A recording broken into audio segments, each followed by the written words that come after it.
Welcome to our first family make and play board games. We're going to use simple materials we can find at home to create a game that can be played by the whole family. My name is Miss Karen, and I'm the children's programmer at Pioneer Park Library. I thought it would be fun to use my little cat friend Sammy to help show how to make our first game. I will be giving you instructions along the way, so let's get started. First, we'll gather our supplies to make a snakes and ladder board game. You will need cardboard, a ruler, pencil, marker, scissors, and something to color your game board. Using a cardboard box, draw a square shape that is at least 10 by 10 inches. You can make your own game as large as you like if you want by taping together lots of cardboard and make a giant game board. You need to divide your board into 10 squares on the bottom, then 10 rows, so make sure it's a simple shape and easy to divide. Cut out your square game board. Now use your ruler to divide your game board into 100 equal sized squares. Draw the lines so each square can be seen. It should look like this. Now it's time to start numbering your squares. Start at the bottom left with number 1 as the start.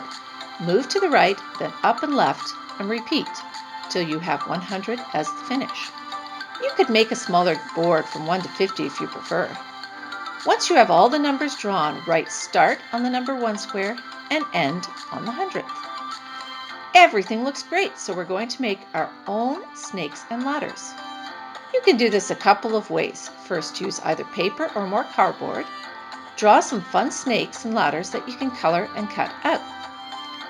The snakes and ladders should be different sizes from short to long so that you can lay them 3 to 6 tiles at a time. You can even move them around to create new game boards. Now you're almost ready to play. You will need a small toy to use as a game piece and a dice. If you have a dice at home, you can use it to play the game. If you don't have dice, don't worry. You can make your own, very simply, with more cardboard or paper and markers. Draw 6 squares of equal size, cut them out, write the numbers 1 to 6, put the squares in a bag or container, shake them, then draw the top a random number. Now we're ready to play the game. Each player rolls the dice or shakes and picks a number, then moves their player piece the numbers that the dice lands on. All players start at number 1 and move from 1 to 100. Taking turns, you're trying to reach 100 first. If you land on a ladder, you move up the ladder and skip ahead. If you land on a snake, you slide down the snake and lose points. Try your luck and see who can reach 100 first.